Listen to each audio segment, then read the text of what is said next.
దేవునికి స్తోత్రం కలుగును గాక.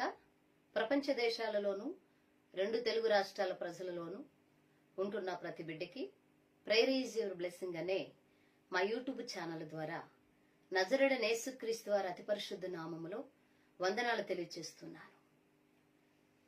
ప్రియులారా, ఈరోజు ఒక ముఖ్యమైన సంగతిని గురించి మాట్లాడడానికి మీ ముందుకు రావడానికి దేవుడు నాకు మంచి అవకాశాన్ని అనుగ్రహించారు. అదేమనగా, ఒక టీవీ ఛానల్లో రాధా మనోహర్ దాస్ గారు మరి మనం ఆరాధిస్తున్న దేవుడి కొరకు మన కోసము ఎంత ఎట్టకారంగా మాట్లాడి కొన్ని విషయాలు లేవనెత్తారు.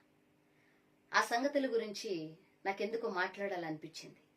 ఆయన మాట్లాడిన విషయాలు చాలా ఉన్నాయి. చాలా సంవత్సరాల నుంచి ఆయన క్రీస్తుని మనలని కించపరుస్తూ హేళన చేస్తూ మరి ఎంతో ఇబ్బందికరంగా మాట్లాడుతున్న సందర్భాలు చాలా ఉన్నాయి. అయినా ఎందుకు ఈ సందర్భం మీద మాట్లాడాలని నాకెందుకు అనిపించింది. అది మొదటిది ఏంటంటే, ప్రియులారా, గొర్రెలు వీళ్ళు అని అన్నాడు ఆ టీవీ ఛానల్లో ఉన్న ఆయన. ఎందుకండి మీకు ఇంత కోపం, ఇతర మతస్థుల మీద ఎందుకండి మీకు ఇంత ద్వేషం అంటే, లేదండి వారు గొర్రెలండి అన్నాడు. ఆయన అన్నారు, అలా గొర్రెలని అనకూడదు కదండి మీరు అని అన్నారు. ఇతను అంటాడు, మనోహర్ గారు అంటారు, గొర్రెలని వాళ్ళ దేవుడే వాళ్ళ బైబిల్లో చెప్పారు, గొర్రెలని వాళ్ళ బైబిల్లోనే ఉంది అని అంటున్నారు. గొర్రె అంటే మరి మతి లేనిదంట, గొర్రె అంటే బుర్ర లేనిదంట. గొర్రె అంటే రాధా మనోహర్ దాస్ గారు చెప్తున్నారు.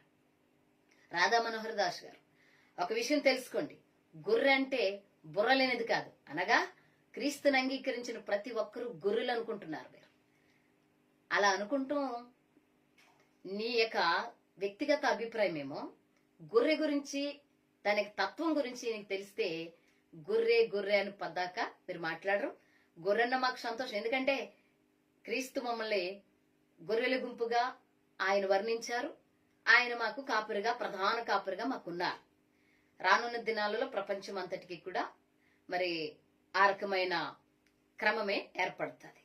ఓకేనండి. అయితే గొర్రె అంటే మీరు హేళనగా మాట్లాడుతున్నారు కాబట్టి దాని గురించి మాట్లాడుతున్నారు. గొర్రెకున్న స్వభావం ఏంటంటే, పందిలాగా బురదలో దొల్లదు.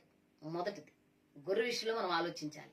పంది బురదలో దొల్లుద్ది కదా, అది ఆ రకంగా ఉండదు. రెండవది, గొర్రె ఎవరిని నమ్మితే వాళ్ళని వెంబడిస్తుంది. గొర్రె ఎవరిని నమ్మితే వాళ్ళని వెంబడిస్తుంది గొర్రె. అందుకే క్రీస్తు అంటున్నారు, నా గొర్రెలు నా